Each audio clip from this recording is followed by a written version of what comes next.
Итак, друзья, я не мог пройти мимо такого места, когда такие камни, такие волны, и можно сделать в субботу прямой эфир на вот таком замечательном локации. Локация вообще, как видите, очень-очень хороша. Ветер, морской бриз, волны, суббота. И сегодня я вам хочу поведать про самый необычный способ заполучить 1000 фанатов на ваш канал. Это не про то, что 1000 подписчиков, это про то, что 1000 фанатов. Почему? Давайте разобраться, давайте вместе разберемся, вместе это все пройдем. Чем фанат отличается от подписчика? Первое. Есть разные уровни подписчиков, есть зрители, да, есть обычные, есть молчаливые, есть активные, есть адепты вашего канала, либо бренда. И вот эти адепты, они фанаты, они везде рекомендуют ваш канал, они всегда присутствуют на ваших прямых эфирах, они всегда готовы защищать ваше имя, ваш канал в социальных сетях. Это называется фанаты. Но как же заполучить 1000 фанатов? Это же не так просто, как кажется. Давайте сейчас вместе разберемся и пройдем пошагово, то есть получим и поймем, как это все дело получать. Итак, никто не будет спорить, что первый шаг к построению своего бренда или личного канала, или своего там, скажем так, сайта, бренда, чего угодно, это получить первую 1000 зрителей, первую 1000 подписчиков. А давайте представим, что я немножко поменяю всю эту историю, и мы подойдем к другому. Потому что природа наша, вообще вокруг нас, она симметрична. И как только к нам придет 1000 реальных подписчиков, то есть, а мы в данном случае хотим получить 1000 реальных фанатов, то к нам придет и 1000 реальных хейтеров. То есть, это очевидно, потому что на тех людей, то есть наш контент, если мы кому-то нравимся, соответственно, мы кому-то и не нравимся. Мы не можем нравиться всем, потому что мы не 100-долларовая купюра. Это понятно. А теперь давайте немножко пройдем по выводу, который из этого следует. Если у вас появляются хейтеры, то, соответственно, у вас уже есть фанаты. То есть один хейтер приходится на 100 зрителей. И, соответственно, один фанат также будет плюс-минус на 100 зрителей. Из этого выходим, что как только у вас появляется один хейтер, по симметрии природы у вас появляется один фанат. Логично? Логично. А теперь идем просто. Выбираем интересную и парадоксальную стратегию для развития вашего канала, то есть для старта вашего канала. Надо ориентироваться на то, чтобы у вашего канала, у вас как у бренда, у вас как у видеоблогера максимально быстро появлялись хейтеры. То есть если ваш контент будет с кем-то, либо с чем-то резонировать, и вы будете кому-то не нравиться, по закону симметрии вы будете кому-то нравиться. Но в чем же тогда отличие делать канал сразу для фанатов? А все предельно просто, друзья мои. Если вы будете делать свой канал сразу для фанатов, то существует огромный риск скатиться в угодничество. Вы будете угодничать и стараться делать то, чтобы понравиться фанатам. А те, кто начинают делать свой канал, чтобы выразить какое-то свое мнение, быть не похожим на других и делать вопреки фанатам, то есть в ожидании того, что к вам придут хейтеры, скорее всего, это дело все и получится. Почему? Потому что очень трудно набирать к себе фанатов. А вот легко и непринужденно можно набирать к себе хейтеров. И я считаю, я вам все время говорил, что если на вашем канале нет контента, который кто-то может хейтить, то, скорее всего, вы что-то делаете не так. Вы что-то делаете такое среднестатистическое, которое в очень большой вероятности может затухнуть. Вывод, либо резюме.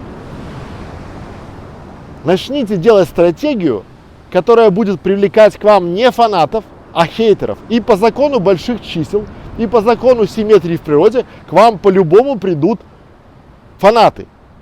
Опять же, если у вас есть фанаты, у вас есть и хейтеры. И если перевернуть это с головы на голову, то будет по-другому. Если у вас будут хейтеры, то у вас будут фанаты.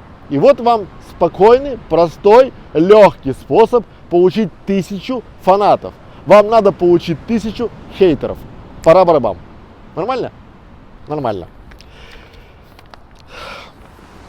Следующий вопрос нашей краткой беседы с вами, друзья мои, это где не надо искать вдохновение. Очень многие люди, и я в том числе, мы рассказываем вам, где надо искать вдохновение. Его можно искать на берегу океана, на берегу моря, там, в лесу, в ботаническом саду, в горах, в книгах, там, в фильмах, в песнях, там, где угодно, в архитектуре, там, в мостах, в искусстве, в музеях можно черпать и искать вдохновение. Это, друзья мои, правда. Но очень часто бывает так, что вот если вы видите что-то и не черпаете вдохновение, соответственно, вы не можете видеть и не умеете слушать. Это приходит с годами. Совершенно недавно я для себя понял и осознал, что мне сейчас важно закат, прибой, там, не знаю, как красиво уходит солнце за горизонт. И вот такие моменты, это надо прочувствовать. Но знаменитый Дэвид Боуи сказал, что, я сейчас процитирую, я изучаю только то, откуда я могу что-нибудь украсть для себя. Я это отчасти часто перефразирую, отчасти часто.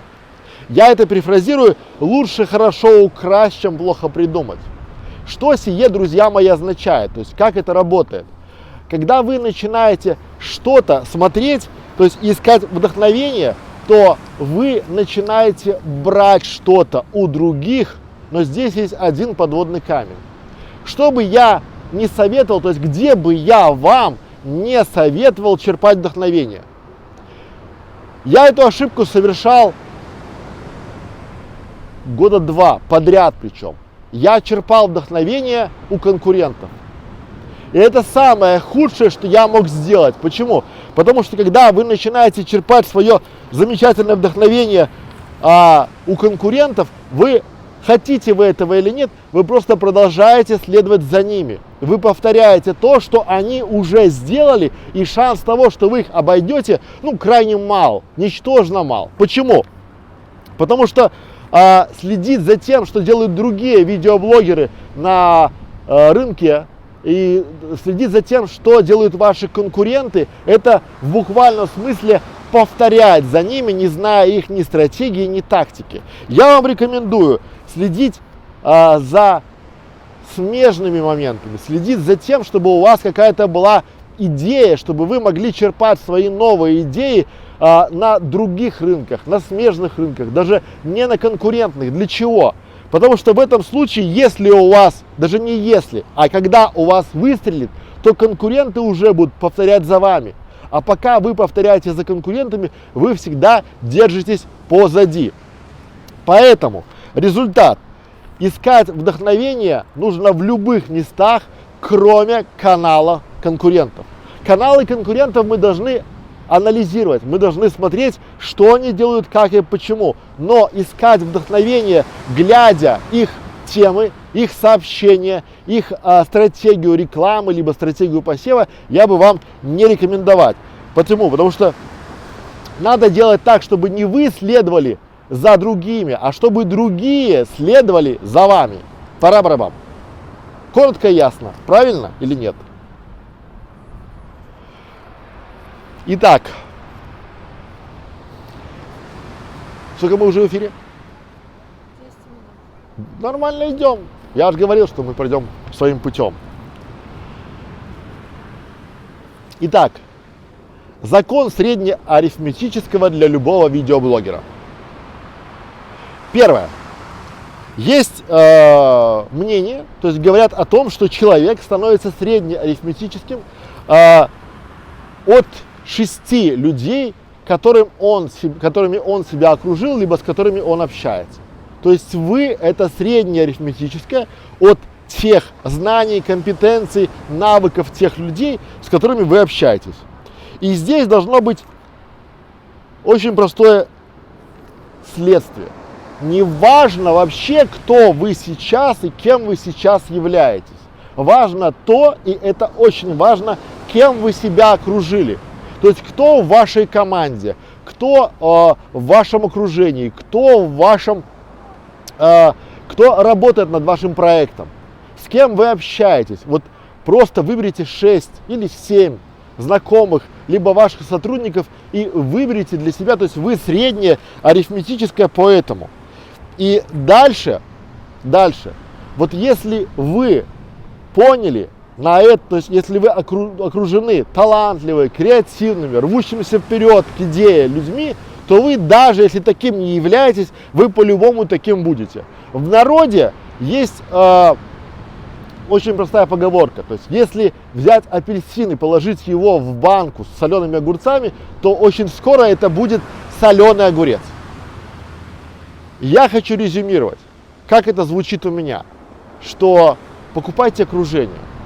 Вы – это действительно среднее арифметическое тех людей, которые вас окружают. И если вы окружили себя неудачниками, которые всегда ноют о том, что ничего не получится, все плохо, кризис в стране, там, политика, там, все, надо уезжать и ничего не делают, вы тоже будете скоро таким вот нытиком, у которого никогда ничего не получится. А если вы окружите себя людьми, драйверами, людьми моторами, людьми рвущимися к цели, то у вас по-любому все получится.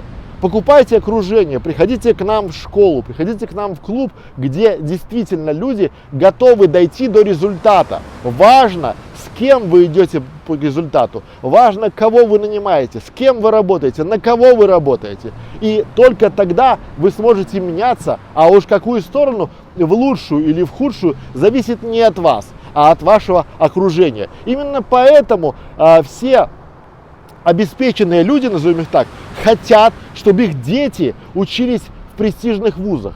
Не потому, что там лучшие учителя, а потому, что там другие, то есть там то общество, где этот ребенок, где уже их детенок, ребенок, либо их там отпрыск будет окружен теми же людьми, которые хотят достичь результата.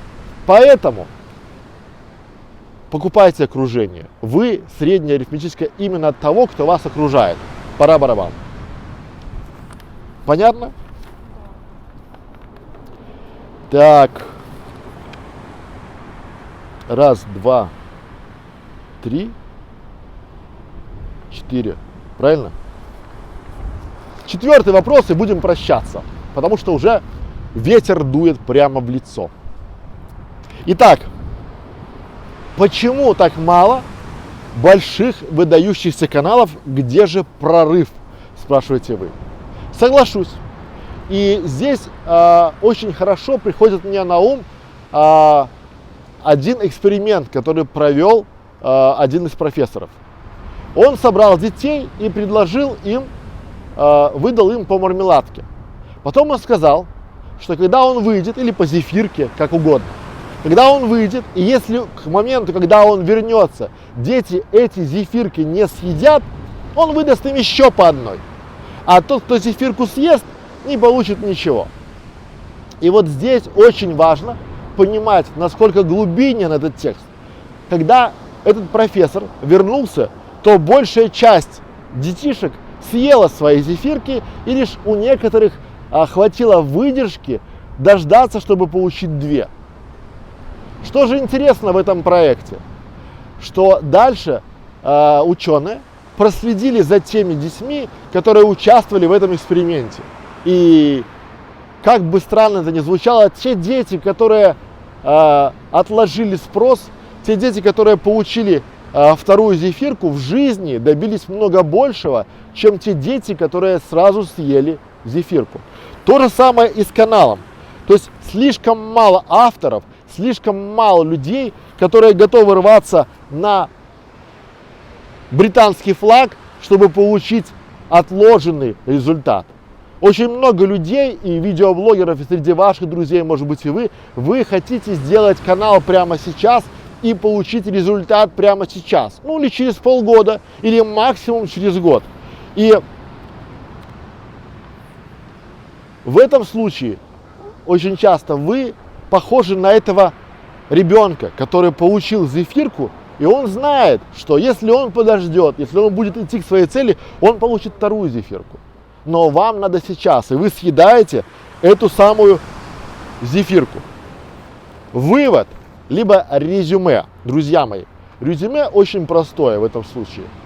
Если вы готовы делать свой проект, если вы нацелены на результат, то будьте готовы к отложенному результату. Быстро, только кошки родятся.